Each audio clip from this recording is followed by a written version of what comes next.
أعوذ بالله السميع العليم من الشيطان الرجيم بسم الله الرحمن الرحيم وبه نستعين إنه خير ناصر ومعين رب صل على محمد وآله الطيبين الطاهرين.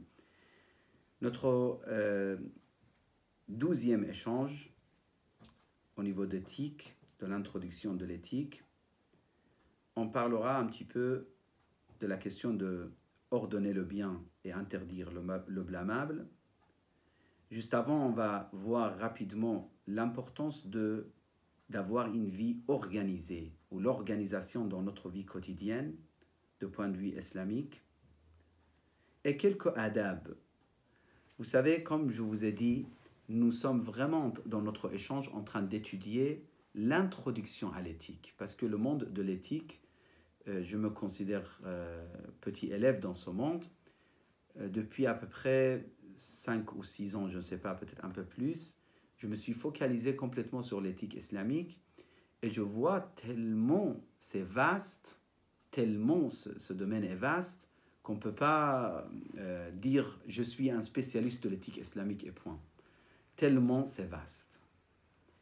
Il y a plusieurs écoles de l'éthique islamique, etc., etc. Nous ici, par exemple, que la question de adab, il y a tellement des livres, il y a tellement des écrits, il y a tellement des choses à voir et à apprendre. Mais nous, dans notre échange, comme je vous ai dit, c'est vraiment introduction à l'éthique islamique. Pendant 13 cours, on essaye d'avoir des idées générales sur quelques aspects généraux de l'éthique. Si quelqu'un il veut approfondir, à la fin, je vous donnerai quelques propositions pour vous améliorer au niveau spirituel et au niveau d'éthique, Inch'Allah Ta'ala, qu'Allah nous donne tous l'occasion.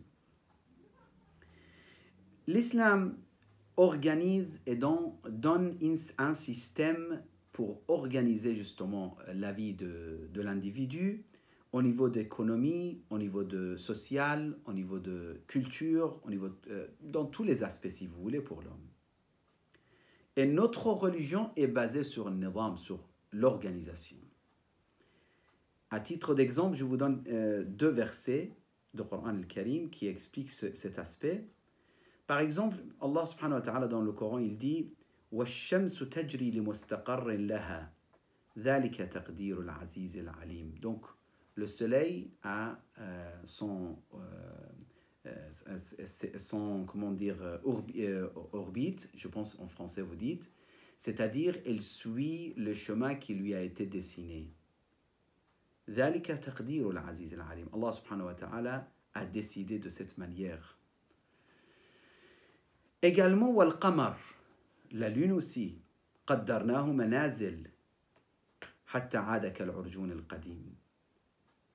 Il se rétrécit, il devient, comment dire, qamar, badr kamel, et après il commence à devenir hilal, croissant. Et tout ça pour organiser la vie des gens. C'est pour ça, même dans le Coran, on parle de la lune et dans les hadiths, surtout de Ahl al-Bayt, la lune, c'est une des utilités de la lune, en fait, de l'existence de la lune, justement, c'est l'organisation de la vie des gens sur cette terre. Parce que ce n'était pas à l'accès de tout le monde de faire des calculs solaires. Donc, l'année lunaire, justement, c'était plus facile pour beaucoup de gens que l'année solaire. Yani as-sana al-qamariya wa as-sana al-shamsiyya. Ils faisaient leurs calculs chaque mois, quand est-ce que le mois est terminé, quand est-ce que ça commence, etc., avec la lune.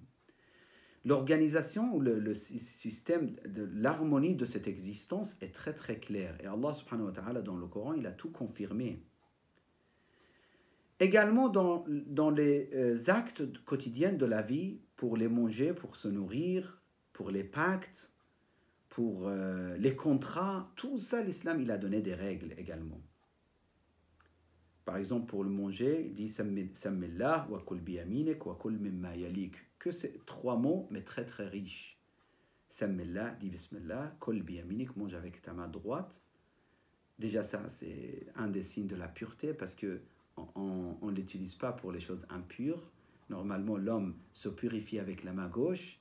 Donc, même s'il doit se laver les mains avant de se nourrir, mais quand même, il mange avec la main droite. Et il y a d'autres raisons, bien sûr. Wakul mimma yalik, ça aussi c'est adab, c'est des éducations aussi. Mange de devant toi. Vous voyez des fois les gens qui sautent de l'autre côté de sofra, de l'autre côté de table. Il fait comme ça, il prend le morceau là-bas, c'est un bel morceau ou bon morceau, je ne sais pas. Ça m'intéresse, je le prends devant son ami ou son invité, etc.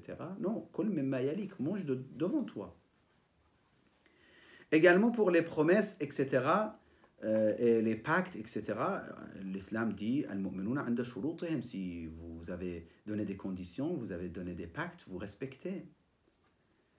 Pour un voyage, il te dit, si vous voyagez, vous êtes 3 personnes, choisissez un comme responsable de votre voyage et maître de votre voyage. Comme ça, il tranche.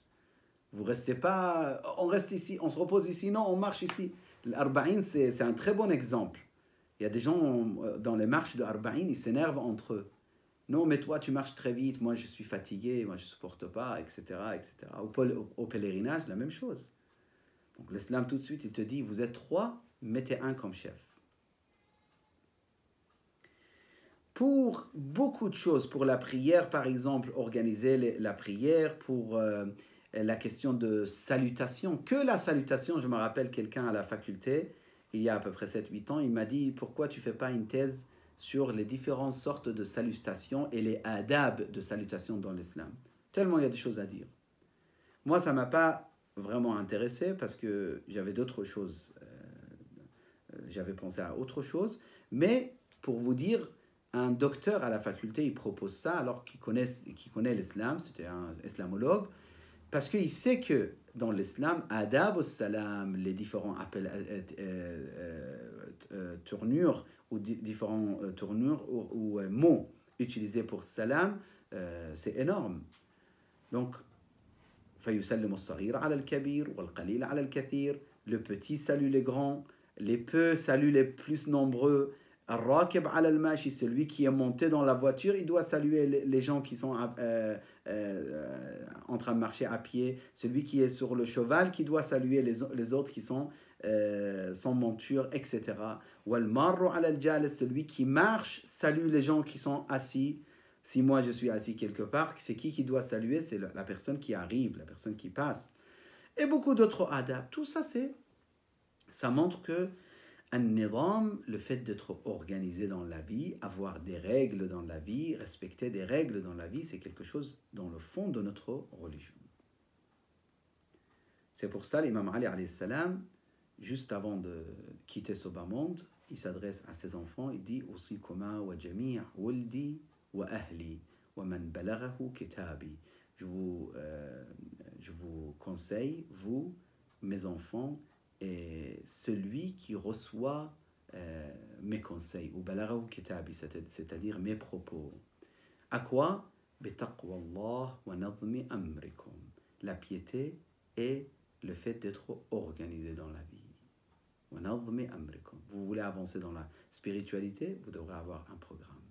Vous voulez avancer au niveau de connaissances et au niveau scientifique, vous voulez devenir quelqu'un important, nadhmi amrikum. Vous voulez augmenter votre niveau de connaissance, nadhmi amrikum. Vous voulez faire du sport et devenir costaud, nadhmi amrikum. Vous voulez faire des régimes pour baisser le poids, nadhmi amrikum. N'importe quel projet que vous voulez faire, nadhmi amrikum. Rasulullah sallallahu alayhi wa sallam, il dit la tazalu ummati bi khayr. Maintenant, ça c'est par rapport à Nadhmi al-Amr, on a terminé. On passe au deuxième point aussi qui concerne la société, la totalité de la société. C'est la question de Amr bil Ma'ruf wa Nahy 'anil Munkar. Cette question, c'est très dommage qu'on ne peut pas beaucoup ouvrir cette question parce que, en tout cas aujourd'hui, peut-être dans d'autres échanges ou avec d'autres personnes, vous pouvez développer énormément cette question parce que c'est une question sensible. Quand est-ce que je dois faire Amr bil Ma'ruf? Quand est-ce que je dois dire aux gens ne faites pas ça? Mais si je lui dis il est triste, si je lui dis il coupe ma relation avec moi, si je lui dis ça sert à rien, si je lui dis il va changer mais quand même peut-être il va plus m'aimer comme avant, quand est-ce qu'il faut dire, quand est-ce qu'il ne faut pas dire? C'est une question très sensible.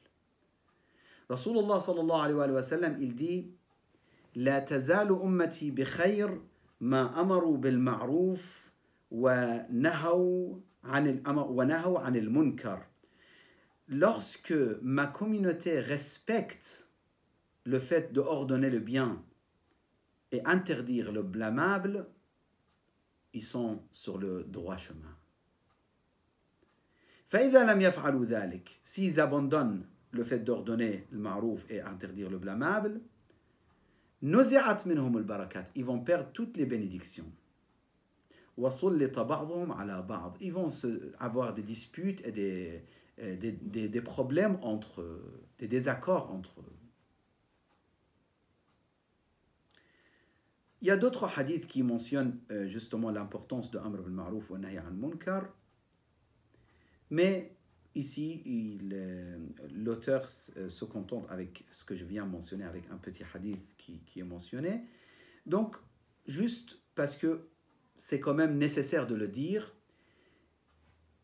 il y a des conditions pour Amr bil Ma'ruf wa Nahy al Munkar. Parmi les conditions, c'est de savoir ce que tu dis, savoir ce que tu transmets. Si tu n'as pas de connaissance, c'est pas la peine de le dire.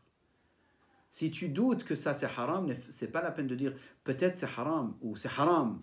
C'est absolument pas la peine. Si tu doutes que cette chose, cette règle que tu es en train de mentionner, c'est peut-être même pas religieux, c'est culturel, c'est pas la peine de dire. C'est quoi Amr bil Ma'ruf? Déjà, sois sûr que c'est le bien et puis tu peux le dire. 2, tu dois avoir l'espoir qu'il y a des résultats. Même si l'espoir est faible, au moins, c'est important. Il y a des résultats peut-être. Si tu es sûr la personne devant toi, il ne va pas t'écouter, absolument pas. Vous n'êtes pas obligé de faire Amr bil Ma'ruf. Et il y a d'autres conditions à faire l'Amr bil Ma'ruf wa Nahy anil Munkar. Maintenant, un autre point qui est mentionné ici que je trouve aussi c'est nécessaire. Quelle est notre position avec les lois des pays dans lesquels on habite? Pour les frères et les sœurs au Canada, à Montréal, c'est quoi votre position par rapport aux lois qui est décrites et décidées dans votre pays? Nos savants, en se basant sur les propos de Ahl al-Bayt et le Coran, ils nous disent que c'est obligatoire de respecter les lois de pays. Si c'est interdit de se garer quelque part, il ne faut pas. Si ça embête les gens, les piétons, il ne faut pas les embêter. Jeter la poubelle dans un coin qu'il ne faut pas le jeter, c'est interdit. Oui, mes chers, personne ne voit. C'est vite fait. Non, c'est interdit. C'est interdit. Détruire les systèmes d'électricité, de gaz ou d'autres, ou faire mal, ou mettre des troubles ou des problèmes, tout est interdit. Interdit. Oui, mes chers, c'est pas des pays musulmans. Oui, même si. Ils ont eu des accords avec toi, ils t'ont accueilli, tu respectes. Et je respecte. أفتى الفقهاء بوجوب الالتزام بمقررات نظام المجتمع. Les lois de la communauté, il faut les respecter. ولو كانت من دولة غير إسلامية, même si c'est un pays non musulman.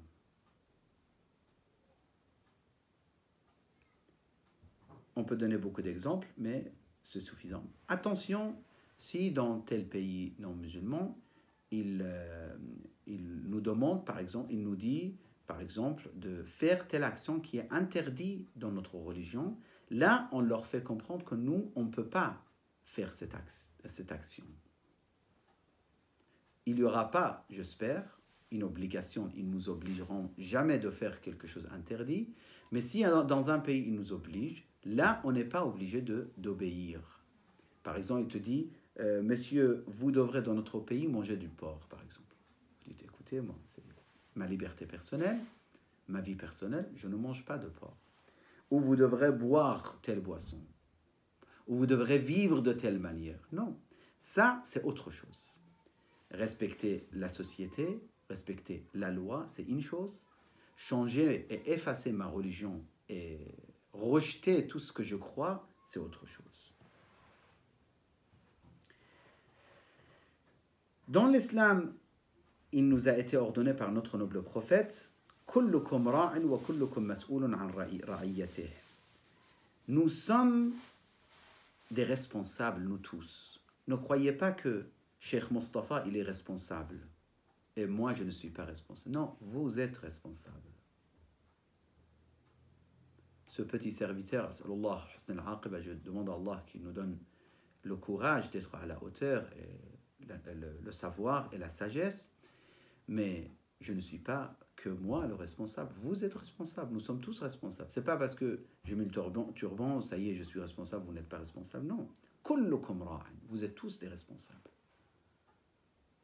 Vous êtes tous des responsables face aux communautés, l'ignorance, pauvreté, etc. Chacun par rapport à ses capacités. Encore 2 points et... oui, 2-3 points à peu près, et on termine. La question de propreté. Ça aussi, c'est parmi les questions que l'islam a soulignées et a donné beaucoup d'importance. Allah subhanahu wa ta'ala, le prophète, il dit « Inna Allah tayyibun yuhibbu at-tayyib » Allah aime la pureté et le bon odeur. Et la pureté également. « Wan-nadhafa » Il dit dans un autre hadith « L'islam, il a été fondé sur la pureté. Et ne rentre au paradis que les gens purs. » Imam Rada, il dit, parmi les qualités et les caractéristiques des prophètes, est le fait de se nettoyer, de se rendre pur et propre et beau. Donc c'est pas vrai que parce que tu es croyant, tu mets pas de parfum, tu mets n'importe quel vêtement et tu sors à la maison, je sais pas comment. Non, absolument pas. Inna Allah yuhibbu min abdihi idha kharaja ila ikhwanihi an yatahayya lahum. Il dit dans un autre hadith, le prophète, Dieu aime le serviteur lorsqu'il sort de la maison, il se prépare pour rencontrer ses frères. Peut-être les sœurs, ils vont me poser la question, et pour nous, je dis exactement la même chose entre vous les femmes. Et même dehors, il faut être à la hauteur, il faut être propre. Mais la question de se maquiller, c'est problématique dans l'islam. Devant les hommes, justement. Mais sinon, devant la famille, devant le mari, au contraire, la femme qu'elle s'occupe et qu'elle fait son maximum, c'est le meilleur. Dans sa famille, dans le maharem, dans la famille ou le mahram où elle est avec les gens qui sont pas interdits pour elle de montrer sa beauté, il n'y a aucun problème, au contraire. Une femme qui elle s'occupe de elle pour son mari, elle a une récompense extraordinaire chez Allah subhanahu wa ta'ala. Donc, à l'extérieur, que ce soit homme ou femme, ils doivent être corrects, ils doivent être bien habillés, ils doivent être d'une manière qui ne donne pas une mauvaise image de l'islam. Mais bien sûr, encore une fois, pour les femmes, c'est n'est pas être attirante pour les hommes, n'est pas se maquiller, n'est pas mettre des vêtements serrés, etc. Ça, c'est une autre question complètement différente. Pour la question de l'organisation du temps, je pense que chaque sujet qu'il a proposé ici, ça mérite d'être développé pendant, je ne sais pas, peut-être 1 heure ou 30 minutes au minimum, mais je respecte un peu notre avancement avec le livre. Donc, rapidement, le fait d'organiser le temps, d'être organisé. Imam al-Kadhim, il explique ce point dans un hadith, il dit « Divisez votre temps à 4 parties. Une partie pour méditer avec Allah, une partie pour le commerce ou le travail et gagner votre vie, une partie pour les frères, les amis et les gens de confiance avec qui vous avez une bonne relation, pour qu'ils puissent être votre miroir pour vous dévoiler vos défauts, pour vous aider à vous perfectionner, etc. Et une partie pour vos plaisirs et désirs dans tout ce qui est licite.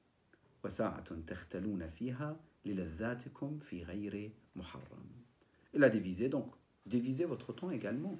C'est ça le conseil de l'imam, c'est ça le conseil de Ahl Bayt d'avoir un programme dans notre vie. Un programme qui contient l'importance de la famille, la femme, les enfants, mon travail, ma spiritualité, mon adoration et la société et mes amis, etc. Malheureusement, la plupart des gens, ils sont dans l'ifrat et tafrit. Ou bien ils s'occupent beaucoup de la famille, ils ne s'occupent pas du tout ni son travail, ni de ses amis, ou bien il vit avec ses amis et qu'il abandonne sa famille, tout ça c'est mauvais. Il faut avoir nizam. Nizam, il doit être appliqué également pour l'adoration. C'est pour ça notre adoration c'est très organisé. Shahr Ramadan, ça commence, ça se termine. Salat al-Jama'a, ça commence, ça se termine. L'heure de prière est fixée, etc. Nous avons nizam dans l'adoration. Et dernier point, il dit l'indibat fil masrouf, ça veut dire d'avoir aussi un système de dépenses. Ni gagner beaucoup d'argent et ramasser tout à la banque, et lorsqu'on quitte ce bas monde, il y a des centaines de milliers et les enfants, ils étaient affamés. Ni à chaque fois on utilise la somme de crédit, on paye l'intérêt, on souffre, on vit dans la panique. Et on termine, Al-Muslimu man salima al-Muslimun min lisanihi wa yadihi. Le vrai musulman, c'est celui que les gens, ils ne reçoivent aucune injustice de sa part, ni de sa part au niveau de la langue et des verbes et des paroles, ni injustice avec l'action. C'est-à-dire celui qui ne reproduit ou qui ne reflète que la beauté dans la société. أقول قولي هذا وأستغفر الله لي ولكم وصلى الله على سيدنا محمد وآله الطاهرين.